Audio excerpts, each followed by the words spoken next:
Thank you. You may be seated. It is good to be back with you, Grace Martinez. Holy is all around us, if only we're so willing to see. A week ago, I sat around the scratched and worn wooden table in the backyard with two of my neighbors. Each of us had taken up a different side of the table, individual seed containers at each of our stations, a couple bags of soil, dozens of seed packets, Sharpies, and popsicle sticks in the center of it all. Ours was a seed planting party made up of broccoli and cauliflower, kale and collard greens, bok choy and yarrow. But also ours was a time of togetherness, of telling stories about weekend adventures, and of wondering what to do about the visiting neighborhood raccoon my boys have named Bob Ross, that keeps eating all of my strawberries, mind you, and of talking about that thing called life. At one point, we meandered around the garden. I just pulled the last of the cucumbers, but a couple of dahlias as big as your face still made themselves known over by the fence. They're such show-offs. 2 potato plants were dead on the vine and ready for pulling, but the cosmos were still going strong, reaching 5 feet in one direction and 3 feet in the other, just because they could. When neighbor Allie asked me about the tomatoes, 8 of which were remaining and still remain in that little urban footprint of a space, I pointed to our other neighbor, Teresa. I wouldn't have had tomatoes had it not been for her, I finally said. And it was true. When I planted seeds last February, or maybe it was March, seedlings sprouted. But then, as book release season commenced, I didn't water them as I should have watered them. I didn't get them into the ground as I should have gotten them into the ground. By the time June rolled around, I thought I was rather out of luck, but then I wasn't, because Teresa had more than enough to give away. In that moment, I remember looking around the backyard, pointing out the sun golds and the black crims and the Prudence purples that Teresa initially grew. The 3 of us then walked over to the dwarf mulberry tree that neighbor John grafted from his mulberry tree's branch, and then at the lemongrass that came from neighbor Emily, and then at the compost I shoveled at the Oakland Zoo with neighbor Ken. Maybe that's when it hit me. My little stamp of a backyard garden is special in part because I know it's not mine. It also belongs to my neighbors, just as it belongs to my dogs and my family, to the birds and to the bees and to Bob Ross, and maybe even to God too. This soil is ours to steward and to share, not to possess or keep, says writer Jeff Chu.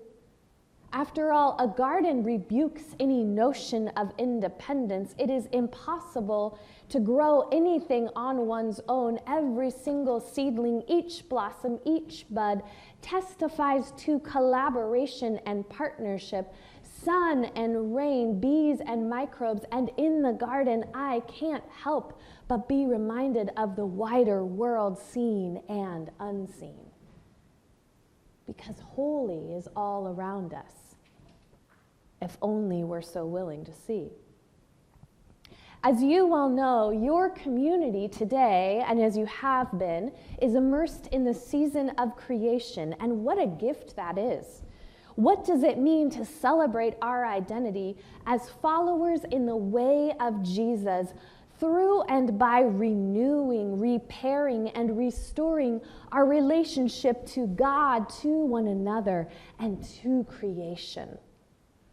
What does it mean to consider how we live our lives ecologically, economically, and even, dare I say, politically. This was taken from the Season of Creation website. This morning, I want us to take that idea of the backyard garden, or whatever it might be for you. Maybe it's a front yard garden, maybe it's the San Francisco Bay, maybe it's one of many places of creation that beckons us come and see and be reminded of the one who is in all of these places, both seen and unseen. And then lean into the canticle of brother, sun, and sister moon, keeping that in mind. Now, as you may recall, I was here about 2 years ago. Once upon a time, I was a high school English teacher. So if you'll allow, I'm going to high school English teacher with you for just a couple of minutes as we look through this canticle. St. Francis, of course, was an Italian mystic poet and Catholic friar who founded the religious order of the Franciscans. Known as the patron saint of the environment, animals, and action, he's the one we revere on St. Francis Day, when all of the dogs and cats and snakes and parakeets and whatever other animal may cross our path show up for a little creaturely blessing. It's no wonder that he'd then be in the business of inviting all of God's family to praise their Creator through the Canticle of the Creatures, as this song is also sometimes called. Because to him, all creatures form one family of creation. According to the Franciscans, this song is broken into 4 sections. The first section is the first stanza that you have here. And it's essentially an elongated salutation, a greeting to the one who gets all praise, all glory, and all honor, the creator of all creators, God. But then, quickly moving on, the second section includes the next 6 stanzas. That is the meat and the bulk of where we are today, of which this song or canticle gets its name. Here we're introduced to all the brothers and sisters, brother, sun, sister, moon, and the stars, brothers, wind and air, sister, water. She's the one. Interestingly enough, the Franciscans actually leave sister water out. I don't understand why. She seems rather essential to me. But to the Franciscans, she's not actually a part of theirs, although she is a part of ours. So we have Sister Water. We're going to cling to her here in the East Bay. We then have Brother Fire and our sister Mother Earth. These are God's creatures, St. Francis writes. So along with them, let these things in and of themselves sing, praised be you, my Lord.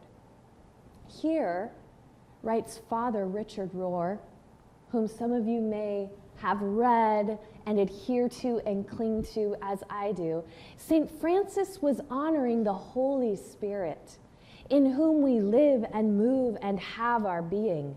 But it didn't happen while he knelt on a bench and closed his eyes and earnestly sought the things of God. Instead, it happened when he was looking out at the world around him. This in part of what it meant to be a friar. The friars went out into the world. They went out into creation. They were out with the people instead of being in the monasteries where the monks were. This is part of and was part of his identity. So for St. Francis, it happened to him that he encountered God out in creation, just staring at the things of this earth. Then to Rohr, this particular part of the poem, again, that meaty 6 parts there, was part of the poem that speaks of the incarnation, which is to say of Jesus coming down to earth. Because if God entered the world through Jesus, then the real physical elements of the world are actually the hiding places of God. What did we then say at the beginning? Holy is all around us, if only we are so willing to see. 2 sections remain, which are actually our 2 last stanzas. Don't you wish you had an hour to study this? Where's the bell? I wish I did. But the next to last stanza, the penultimate section, speaks of praising God through those who grant pardon for love of you and bear sickness and trial. Those lines were actually written after the fact, after those initial 2 sections, to help resolve a dispute that arose between the mayor of Assisi and the bishop. St. Francis asked a friar, another friar, to sing these lines in the presence of the 2 men so that they might be reconciled, so that that which was wrong could be made right again.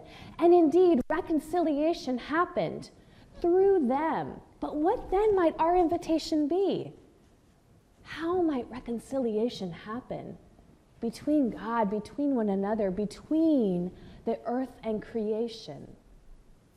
Reconciling, renewing, repairing, and restoring our relationships to all 3 of these things. That is what we celebrate and seek to do in this season of creation.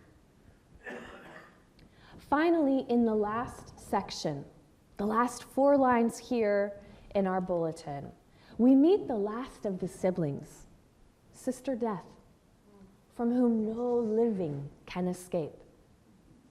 Even to her, all of creation is to praise and bless and thank, serving God with great humility. These last 6 lines to the Franciscans, but 4 here in our bulletin, one of which about sin is omitted here. These last 6 lines were added in just before St. Francis's own death. It makes me wonder, did he know that he would soon be embracing the reality of death? Is that why Sister Death takes on a friendly or even sisterly tone or aspects? Who of us, one writer asks, is afraid of our sister? Even under unusual circumstances, we are not afraid of our sister. Is that why he refers to her as Sister Death?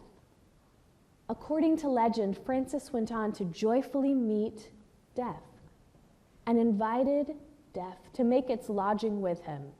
"Welcome," he said, "my sister, death." So as we come to the end of the poem, I want us to return to that place of thinking about those places of creation that are dear to us. Maybe it is in your own backyard or your own front yard. Maybe it is when you are sitting down on the rocks in front of the bay or at a sandy shore. When we are in those creation places that beckon us to come and see and be reminded of the one who is in all, seen and unseen. Think of that place, of your place now. Of these places, we also think of the song, the Canticle we just picked apart. But we also dwell on this thought, first spoken by Saint Bonaventure. Of these places, God is a circle whose center is everywhere and whose circumference is nowhere. God is a circle whose center is everywhere and whose circumference is nowhere.